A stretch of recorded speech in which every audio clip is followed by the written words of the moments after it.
আসসালামু আলাইকুম, welcome to Shuyeb take world. আজকে একটি গুরুত্বপূর্ণ টিউটোরিয়াল সিরিজ শুরু করতে যাচ্ছি, তা হলো এমএস এক্সেল।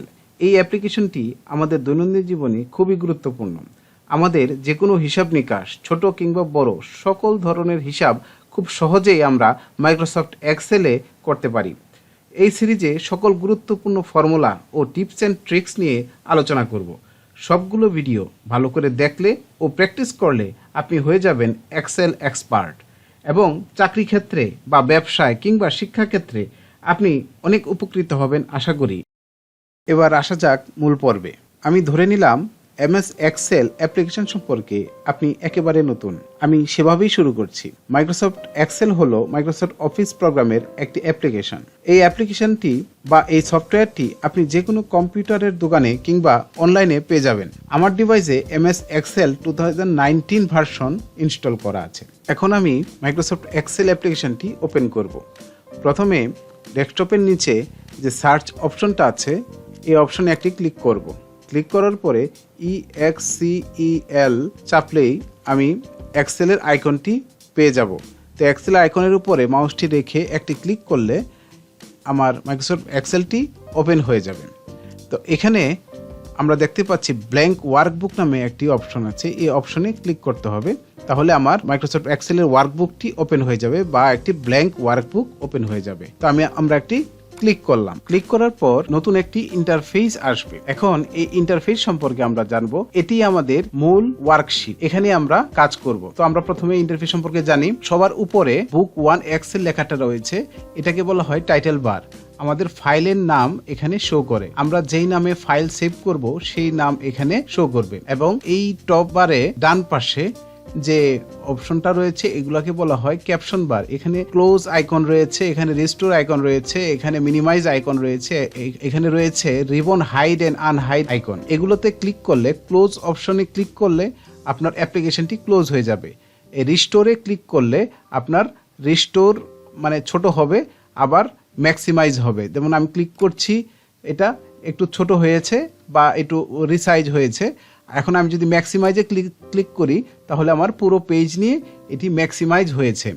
এবং এর পাশে যে মাইনাস চিহ্নটি দেখতে পাচ্ছি, এটা হলো মিনিমাইজ। এই মিনিমাইজে ক্লিক করলে আমার অ্যাপ্লিকেশনটি মিনিমাইজ হয়ে টাস্ক বারে চলে যাবে। তো এই টাস্ক বারে আমরা অ্যাপ্লিকেশনটি পাবো। আবার ক্লিক করলে এখানে অ্যাপ্লিকেশনটি ওপেন হয়ে যাবে। এরপর আমরা যে আইকনটি দেখতে পাচ্ছি, এটা হলো রিবন ডিসপ্লে অপশন। মানে হলো এখানে ক্লিক করলে রিবন গুলো থাকবে না, এই অপশন গুলো হাইড হয়ে যাবে। আমি যদি শো ট্যাবস এন্ড কমান্ডটি ক্লিক করি, এখানে আবার আমার রিবন গুলো চলে আসলো। তাহলে এখানে হাইড এন্ড আনহাইড করা যায় রিবন গুলো। আচ্ছা, এরপরে পরের হাতের বাম পাশে যে অপশনগুলো দেখতে পাচ্ছি, এগুলোকে বলা হয় কুইক অ্যাক্সেস টুলবার। যে অপশনগুলো খুব প্রয়োজন পড়ে আমাদের বিভিন্ন সময়, আমরা যেগুলা সব সময় ব্যবহার করে থাকি, এই অপশনগুলো এখানে রাখা হয়। আপাতত এখানে সেভ, আন্ডো, রিডো এই অপশনগুলো রয়েছে। আমরা এই অপশনগুলো আরও কাস্টমাইজ করতে পারি। আরও যে অপশনগুলো আমাদের প্রয়োজন সেই অপশনগুলো আমরা এই কুইক অ্যাক্সেস টুলবারে আমরা রাখতে পারি, যেন সরাসরি ওই অপশনগুলোতে আমরা চলে যেতে পারি বা ওই ফাংশনে আমরা চলে যেতে পারি। এরপরে আমরা এইখানে নিচে যেই আইকনগুলো, অনেক আইকনগুলো দেখতে পাচ্ছি, এই আইকনগুলোকে বলা হয় রিবন। এগুলোর প্রত্যেকটার আলাদা আলাদা ফাংশন রয়েছে, এগুলো আমরা আস্তে আস্তে দেখতে পারবো।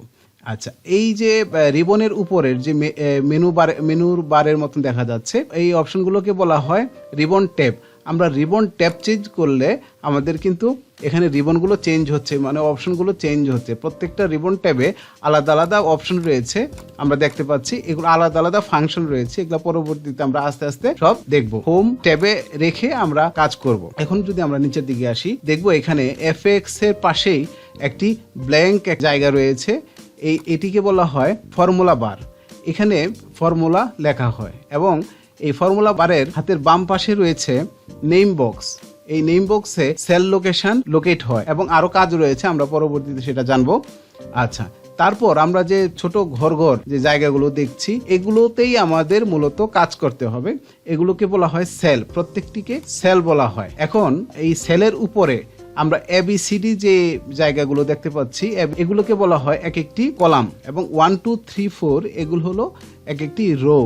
আচ্ছা, এখন এই যে কোনো সেল আমরা যদি ক্লিক করি তাহলে ওই সেলটা সিলেক্ট হয়ে যাবে।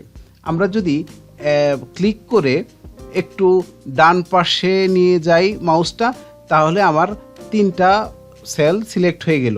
আমি যদি আবার মাউস নিচের দিকে আসি ক্লিক করেই, তাহলে আমার আরও 3টা সেল সিলেক্ট হয়ে গেল। তাতে আমরা বুঝতে পারলাম যে আমরা ক্লিক করে যত দূর যাব তত দূর আমার সিলেক্ট হয়ে যাবে। এইভাবে সেল সিলেক্ট করতে হয়। আমরা যে কোনো সেলের লোকেশন কিভাবে জানতে পারবো? আমরা একটু আগেই বলেছিলাম যে আমাদের সেলের লোকেশন আমরা কিন্তু নেম বক্সে দেখতে পারবো।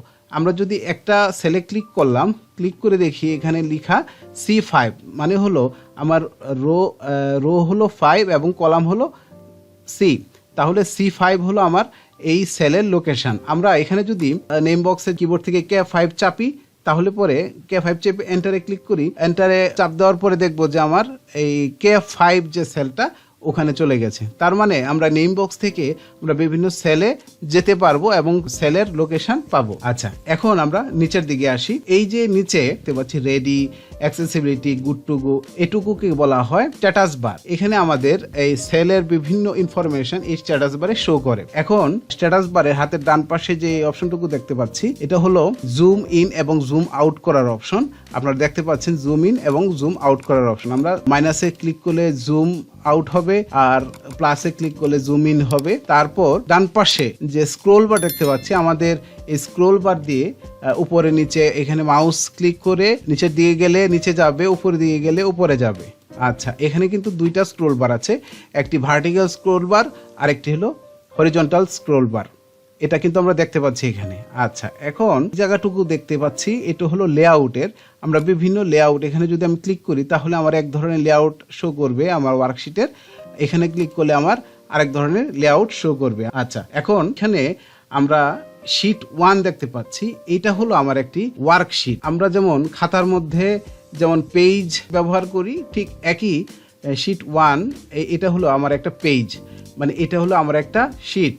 আমি যদি এই শীট পরিবর্তন করতে চাই তাহলে এখান থেকে আমরা শীট পরিবর্তন করতে পারবো, শীট রিনিউ করতে পারবো, ডিলিট করতে পারবো। দেখেন এখানে শীট 1 এটা হলো আমার একটি পাতা যদি খাতার হিসেবে ধরি, আর যদি আমি এটি আরেকটি শীট নিতে চাই সেক্ষেত্রে আমার প্লাস চিহ্নে ক্লিক করলেই আমার কিন্তু আরেকটি শীট ক্রিয়েট হয়ে যাচ্ছে। তো আরেকটি শীট আমরা নিয়ে আমরা কাজ করতে পারবো। আবার যদি শীট 1-এ যেতে চাই এখানে ক্লিক করলে শীট 1-এ যেতে পারবো। আমরা যদি আরো শীট নিতে চাই আরো শীট আমরা নিতে পারবো প্লাসে ক্লিক করলে। এখন এই শীট 1, 2, 3 এই নামগুলো আমরা রাখবো না।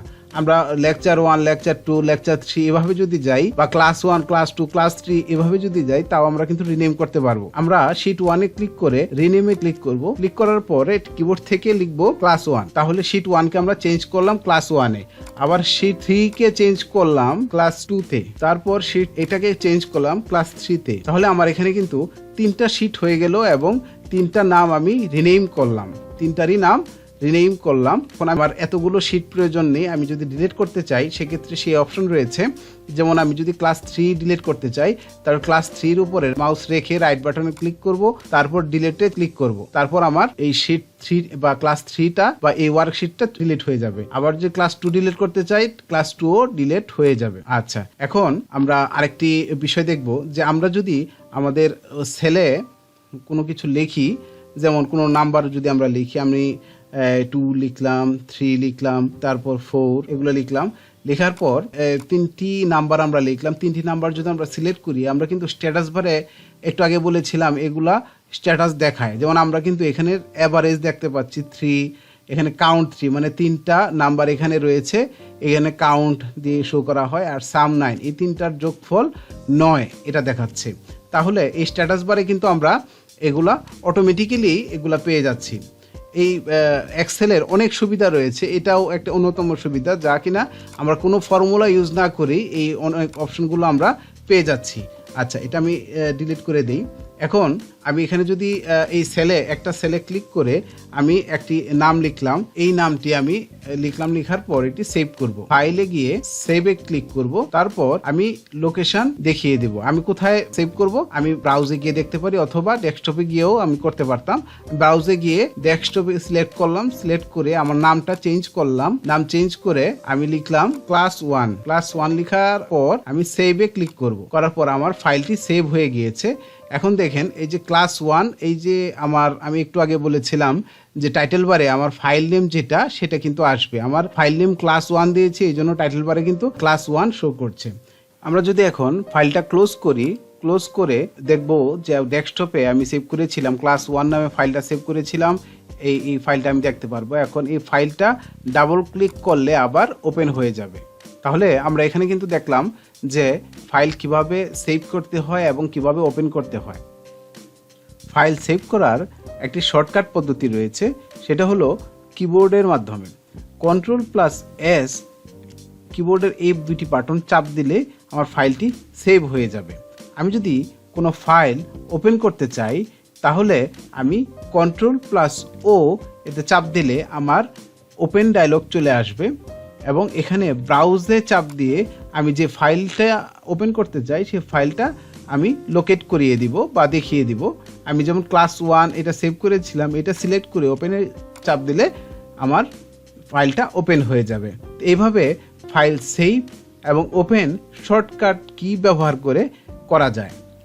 এখন আমি নতুন একটি ওয়ার্কবুক নিতে চাইলে আমি ফাইলে যাব, ফাইলে গিয়ে নিউ-এ ক্লিক করব, তারপর ব্ল্যাঙ্ক ওয়ার্কবুক এটাতে ক্লিক করব। আমার নতুন ওয়ার্কবুক ক্রিয়েট হয়ে যাবে। এছাড়াও আরেকটি পদ্ধতি রয়েছে, কিবোর্ডের Ctrl+N-এ ক্লিক করলে আমার নতুন একটি ওয়ার্কবুক ক্রিয়েট হয়ে যাবে। দেখেন এই ওয়ার্কবুকটির নাম বুক 6, তার মানে নতুন একটি ওয়ার্কবুক ক্রিয়েট হয়ে গেছে। আমি যদি আরেকবার Ctrl+N-এ ক্লিক করি দেখব আরেকটি নতুন ওয়ার্কবুক ক্রিয়েট হয়েছে। এখানে দেখছেন বুক 7, তার মানে আমার আরেকটি ওয়ার্কবুক ক্রিয়েট হয়ে গিয়েছে। আমরা শিখতে পারলাম যে কিভাবে আমরা নতুন একটি ওয়ার্কবুক ক্রিয়েট করতে হয়, কিভাবে ওপেন করতে হয় এবং কিভাবে আমরা ফাইল সেভ করতে পারি। আমরা সবগুলার শর্টকাট কিগুলো সম্পর্কেও জানতে পারলাম। আশা করি এতটুকু আপনারা বুঝতে পেরেছেন। পরবর্তী ভিডিওগুলো আরও গুরুত্বপূর্ণ টপিক নিয়ে আলোচনা করব। পরবর্তী ভিডিওগুলো দেখার জন্য অনুরোধ রইল এবং এই ভিডিওটি ভালো লাগলে লাইক ও শেয়ার করুন এবং নতুন নতুন ভিডিও এর আপডেট পেতে সাবস্ক্রাইব ও বেল বাটনটি চাপুন। ধন্যবাদ।